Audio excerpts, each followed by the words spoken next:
Good afternoon, everybody. How are you? Everyone all right? Good to be here. It's the afternoon. It's after lunch. I'm excited to be talking about the digitalization of the industrial world, a topic that I know many of you already know about. But here's what I'm going to do. I'm going to briefly talk about our views around the digitalization. I'm going to talk about the trends that we see, and then I'm going to talk about some exciting news that we will announce tomorrow about some changes we have around our technical strategy and commercial strategy to align with those observations around the market. So everyone in the right room? Yes, good.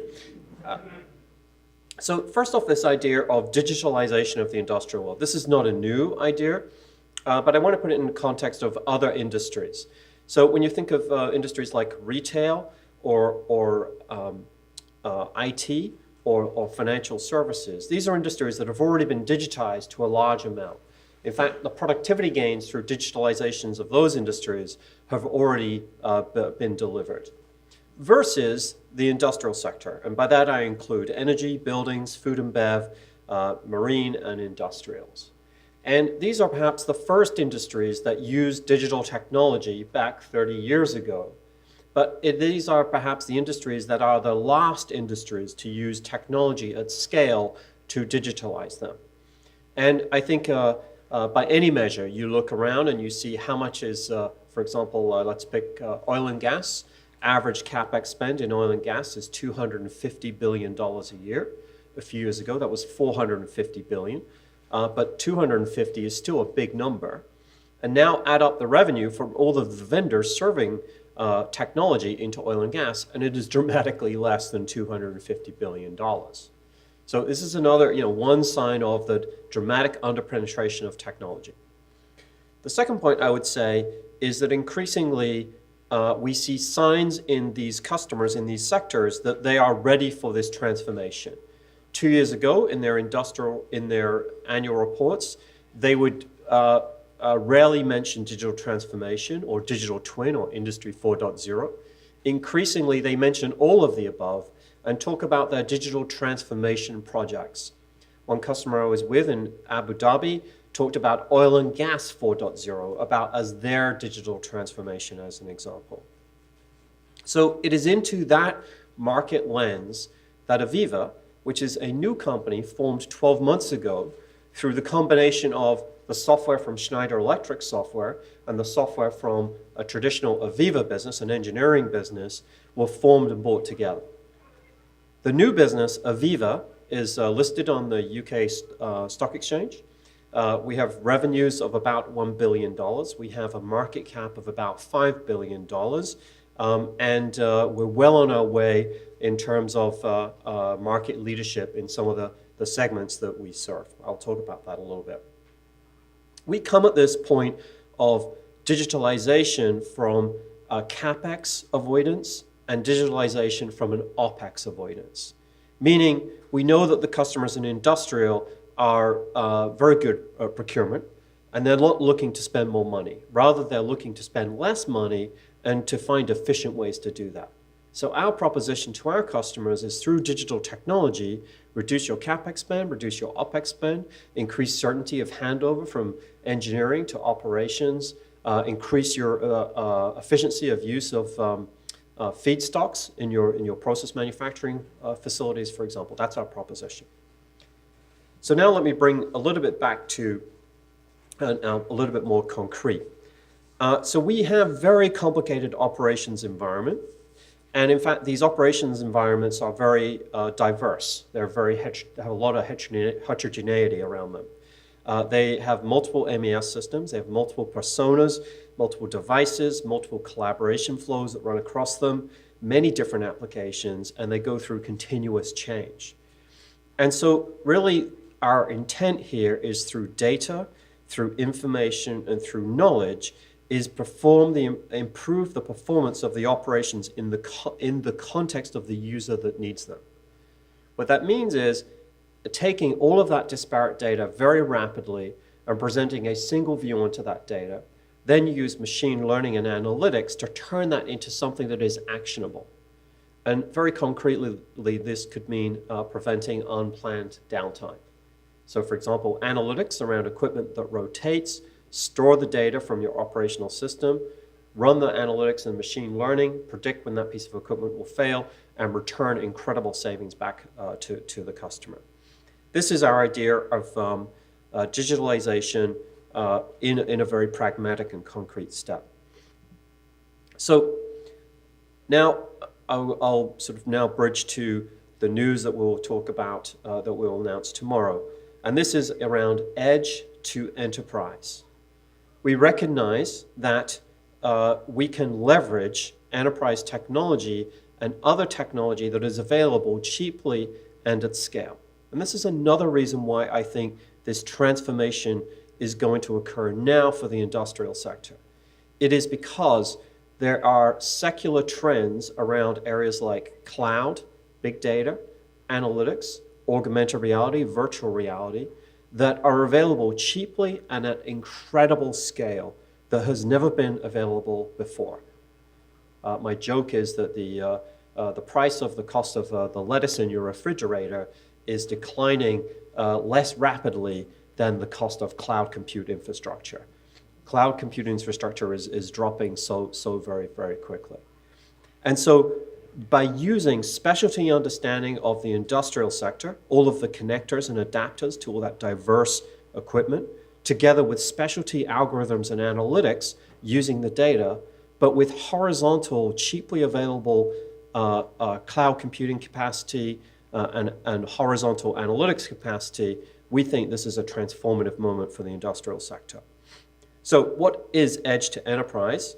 It is take all of the data coming off of the diverse equipment, and we, of course, have this wonderful product line called Wonderware and InTouch, which are the market leader in data capture and control and visualization of industrial environments. Take that information from the equipment, from the assets, from the lines, from the plants, from across multiple sites, around the world, and visualize them in some way. Present that aperture or the perimeter in a way that you can secure it against cyber threats.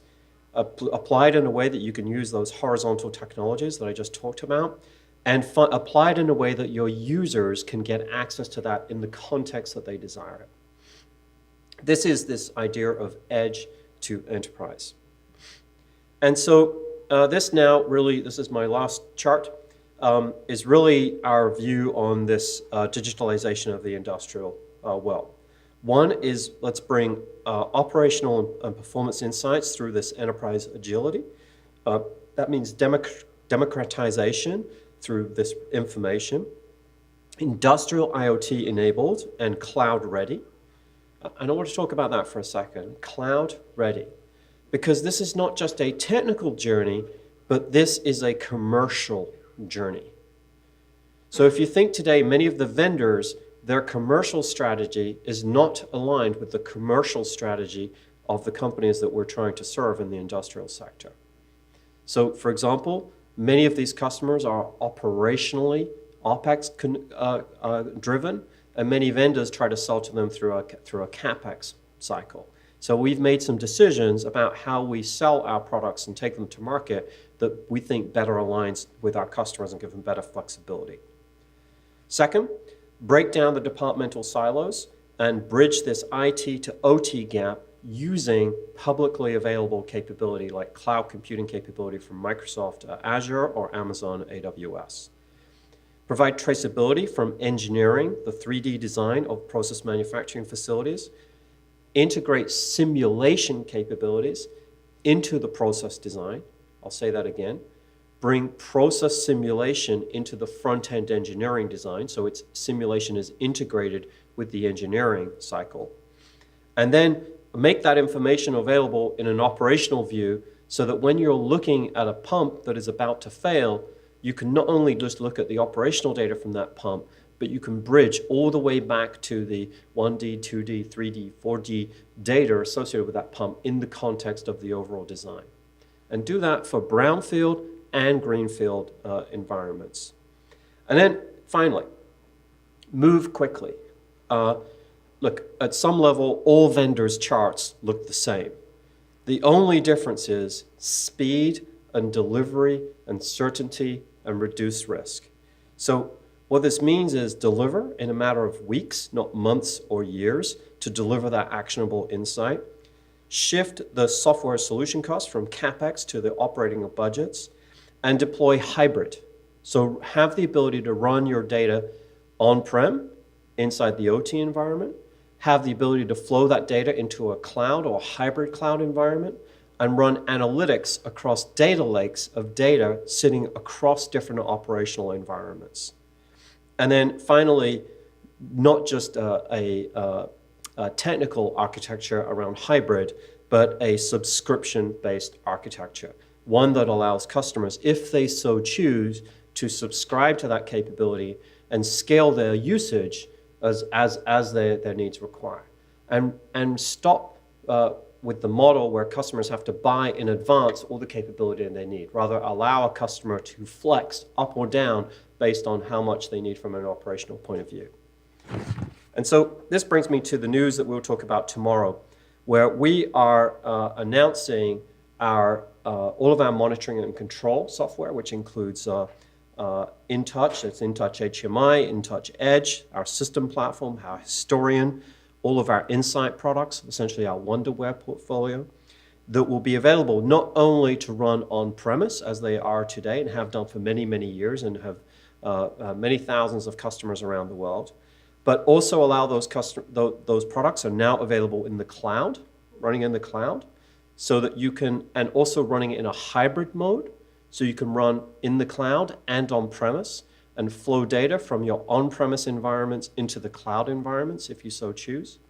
And then finally, those products are available not just through a perpetual model, but through a subscription model, which means the customers can buy as much as they need, either renew or not renew, or flex down or flex up their usage of that.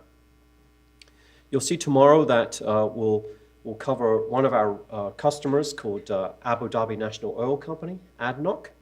ADNOC deployed this solution in 8 weeks, and they started to monitor hundreds of thousands of data points across over a dozen operating companies, and they presented it in a control center that is 50 meters wide.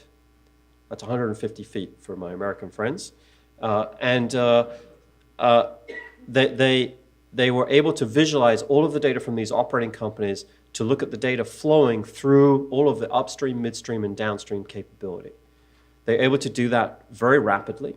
Then they were able to deploy asset performance management, the fastest growing part of AVEVA's business, to prevent unplanned downtime. And then finally, they were able to run optimization around the feedstock, which is the flow of the oil through the data, understanding how to optimize the flow of the oil from the upstream through midstream and downstream based on vessel availability, based on refinery capacity, all through this operational control system.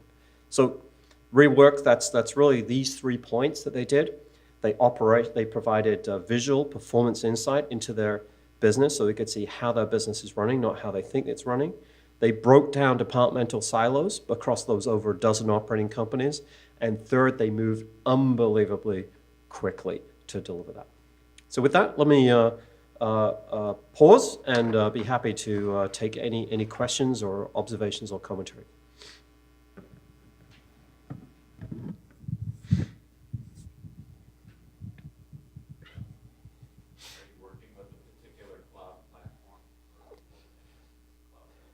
Sure. The question, I'm going to repeat the question for the transcript here.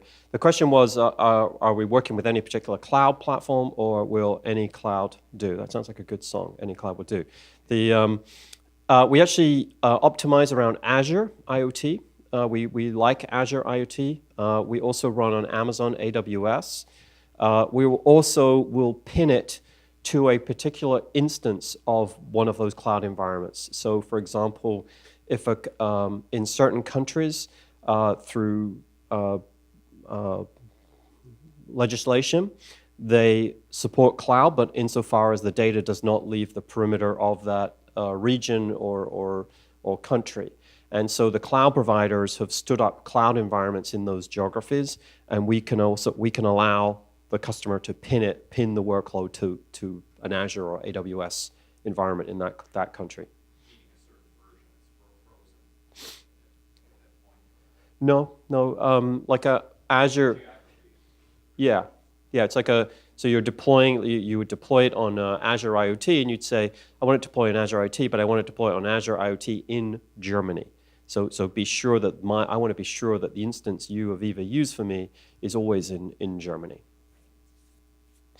Yes? So the announcement's tomorrow. Are you going to have a rollout of the products as they're available? And if so, when? And then what's involved from a migration perspective from your customer base? Thank you. The question is, are we going to have a rollout of the products from tomorrow, and what's the migration of the customer base? I think I got that right, is your question. The products are essentially all, with a few exceptions, available from tomorrow. We have been hard at work for the last 12 months on making this possible. In terms of a migration, there is no migration effort required for the customers. We did a lot of work around security to integrate with things like directory structures that they might already be using, so that that's really where so we can integrate into the directory systems that they already are using. So that's really where most of the concern is. In terms of the data flows, it's an optional switch on how you flow the data through. We have some demonstrations. We'd be happy to share with you more information around it. It is a very broad initiative that we've been hard at work on. We really think that the data is the key to all of this. And so we've also delivered in our asset performance management system, for example, the ability to, one customer might have one operating company that decides to use Azure IoT, and another operating company chooses to use Azure IoT in another country, or maybe they've got their own private on-prem. Our APM product was enhanced in December for you to run a query across these 3 data lakes. So you can get insight across those 3 different data lakes. So this is the point about it's naturally a hybrid environment. We really think that the data and the actionable insight, the data is really our criteria for how we were rolling this out. Just a quick follow-up. Can you just talk about the drivers? What was driving you towards this? Customers, competition, integration of data? What was? The question is, what drove us to go down this path? Was it competition? Is the market? One is we hear we heard time again in different situations from customers, their desire for flexibility in commercial and technology. One is that they didn't want to be pinned to an on-prem, sort of a religious argument, whether it's on-prem or cloud. They wanted to have the flexibility because they're at different places in their strategy. So that led us down to a multi-cloud strategy. We heard from them that they didn't want us to have our own cloud. They didn't want us to bring our own cloud vendor because they already have good buying power for these other cloud providers. We heard from them they wanted an incremental model that was not rip and replace, that was not be disruptive, but give them a lot of benefit from it. And finally, this idea it's a more broader point, which is why AVEVA was created, is this idea of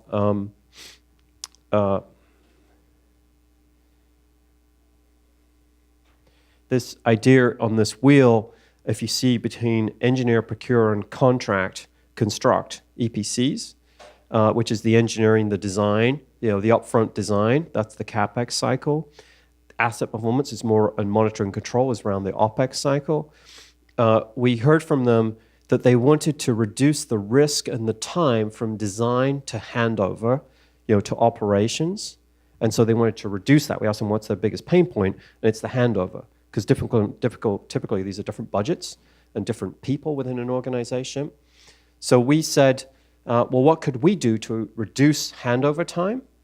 And one thing we can do is we can allow the design to put in all of the monitoring software of the design process and not burden the operational folks with a cost. And so that's subscription. So now from a design perspective, you can put all and now you can use some of that monitoring capability for the handover to be sure your facility is operating at the level for the handover, and lead it to those operating the facility to decide whether they want to use us or somebody else to operate it, and not force it on them.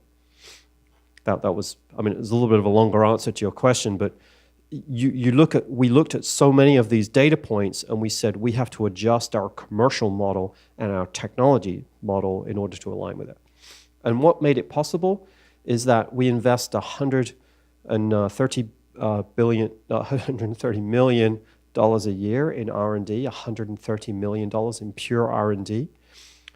We moved to a pure Agile Scrum model. 100% of R&D is run through Agile Scrum. We have over 150 Scrum teams of 8 to 12 people per team. And every 90 days, we reprioritize those teams around the use cases that we get from our customers. Now, not everyone gets reprioritized every quarter, but it allowed us to redirect a lot of our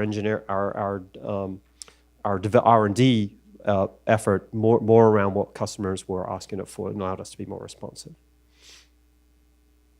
Yes? Just a quick question. Can you elaborate a little bit on the scaling of the subscription model?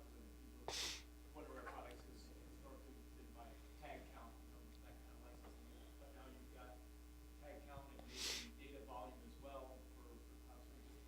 Some sense of how you scale that subscription model. I'd be happy to follow up with you, because to get you what we've tried to do is to simplify the pricing model in a way that's authentic. It's not a game here to try to overly monetize the customer in some way. It's to give them flexibility, certainty around pricing, some level of caps on it. And